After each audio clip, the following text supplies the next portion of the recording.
All right, so here we have an update on Huey's hut rod, where we have the hut all assembled with all the strapping on the frame pieces and stuff like that. The only thing we don't have on here is everything.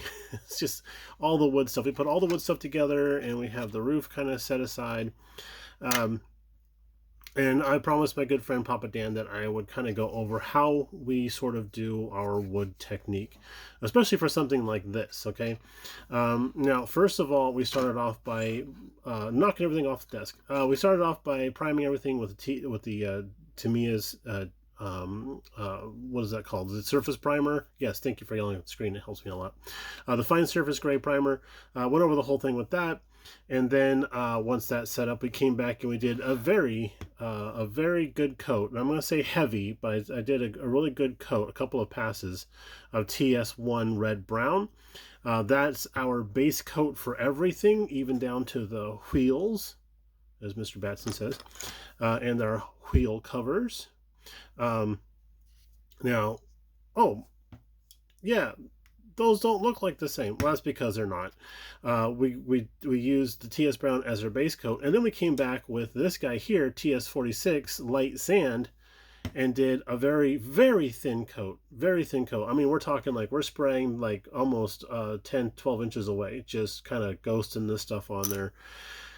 Because what we're going to do is hit it with a sanding sponge. This guy is a 2000 grit. Isn't my finger pretty?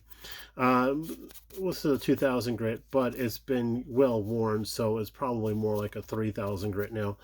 And we came back and we hit this guy with what's the thing you don't do in woodworking, and we went across the grain so that we could bring out some of the detail and relief and everything.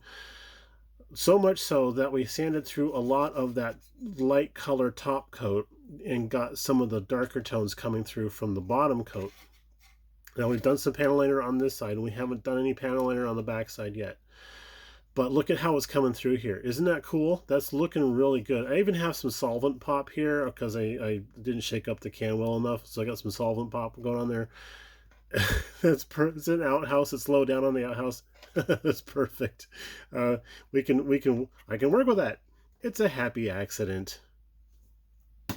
So yeah, sanded it all down, and see the knot holes are coming through. Those are raised up. Unfortunately, it does happen. Knot holes do stand up a little bit. So I think as the wood actually gets older and dries a little bit, the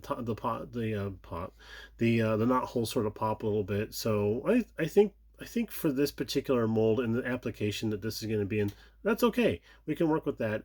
What's really cool about the Tamiya brand is that several of the colors that are in rattle can are also in jar form, and we can come back with a microfiber brush and do the detailing on that we need. But I really like how that red brown's coming through the sand color.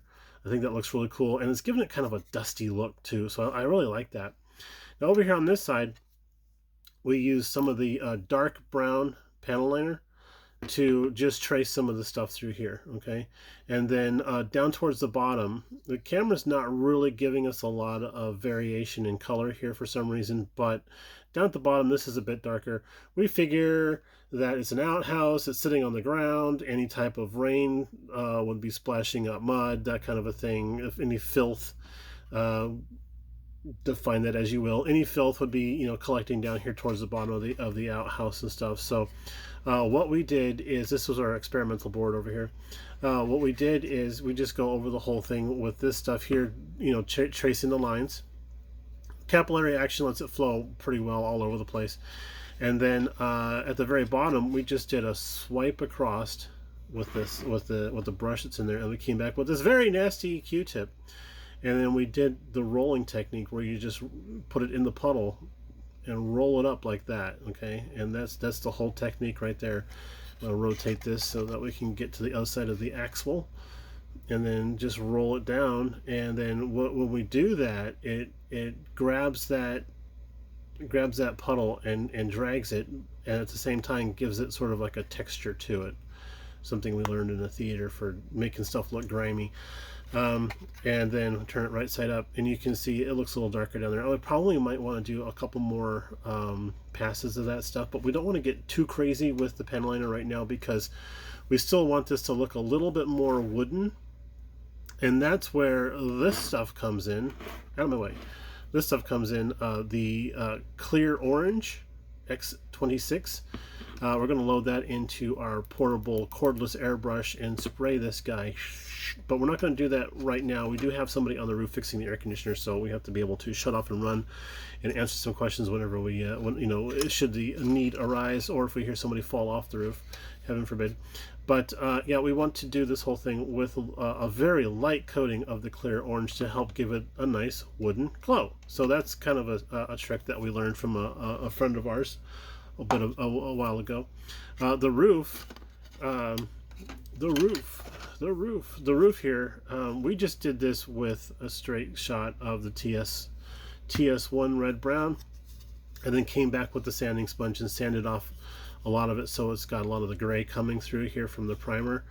And then we just went over all the crooks and grannies with this stuff here, and then let it set up for just a few minutes, and then came back and then did the dab and drag type of thing to bring in some streaking effects there. We didn't want to do the rolling on this because we figured rainwater streaking and such would cause that to be a little bit more directional rather than modeled. So I can't wait to get to some of these tin patches here and there. But yeah, that's pretty much where we're at right now. So we're going to get on to some other things here, a little bit more panel lining, and a little bit more distressing here and there, some more sanding, and then do the airbrushing, and we'll come back after that, see how that looks. Okay, so we did a little bit of airbrushing on the roof. We hit that with the X26 using our cordless airbrush. You notice I don't have the color cup on there. I don't need it. I just have to put a little bit of thinner down inside there and a couple of drops of color, and look how shiny that comes out. Pretty nice. Unfortunately, we don't want the roof to be that shiny, but that's okay because we can just hit this with a dull coat, tone it all down. But I do like the color tone that we're getting, okay, with the orange on there, with the clear orange. I really like that. It's really making it look like it's got a nice honey tone going on there, so that's cool. Now, because it's really shiny, it gives us a good opportunity to do some dry brushing, and we're going to use Desert Yellow XF59, and it is a little difficult sometimes to do some dry brushing with Tamiya paint and not have it look too brush strokey. I guess is the best way to try to say that. But for instance, the tongue, try to do some dry brushing on the tongue, and it just came out looking like brush strokes. We got to fix that. So there we go. Now we're going to mix up some of this here, and we're going to add in, I know we say dry brushing, but we're going to add in a little bit of paint retarder to help with the flow a little bit, and then help it stick around just a little bit longer is the best way I can say it, because that's what the retarder does, is it keeps this stuff from evaporating too quickly. So anybody who's used Tamiya paints out of the pot knows that stuff can go away fast. It can cure up fast. It's designed to do that. That's great. But on the actual outhouse itself, we did do some spraying down here. I wanted to do some of the orange on the bottom to darken it up a little bit. And it is basically, I mean, it is easy as this here. I'm going to test it out. There we go. Real quick here.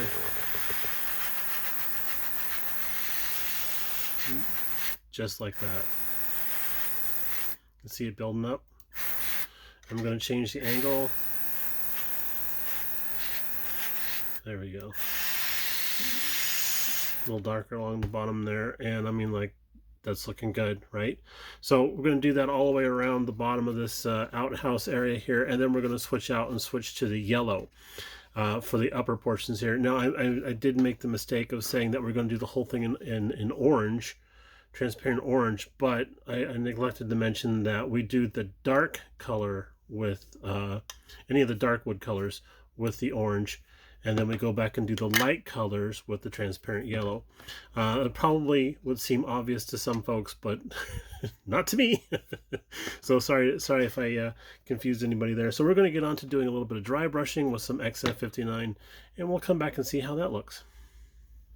And now with the dry brushing done on one side, this is still a bit wet, and that's one of the things about the retarder is it increases the time for this to cure. So it looks very, very glossy, but it's a super flat paint. So hopefully when this dries, it will be a lot flatter than it is looking right now. But I mean, look at that compared to this side here. I like that. I like that a lot. I'm looking, to my eye, that's looking really good. And it was really basic. We just took a couple drops of the retarder into this little Gatorade cap, and then a few little drops of the X59. And there's no real ratio at all.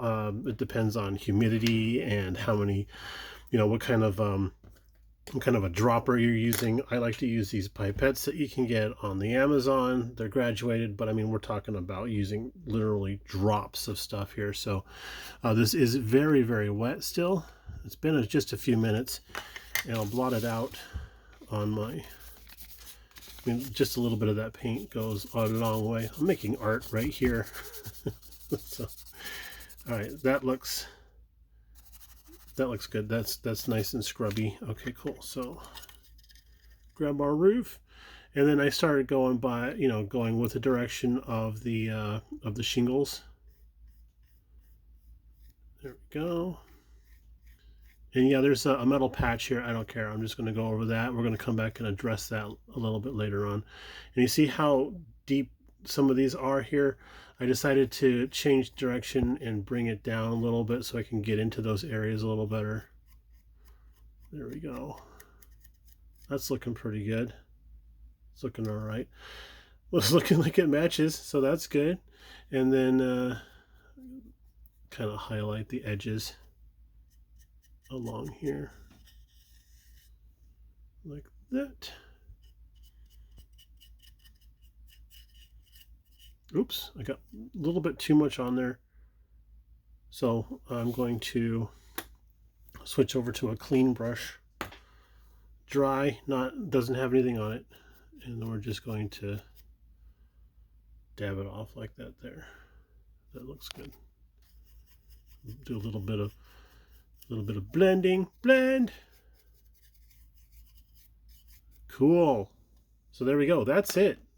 We're going to let this dry up and see how shiny it wants to be. It looks like this side here is getting a little more of a matte finish to it. This is the side we did before. So we'll let this sit up for a little bit longer and see how matte it gets. And maybe if it's not matte enough, we can go over it with some TS80 flat clear and address that. So that's that.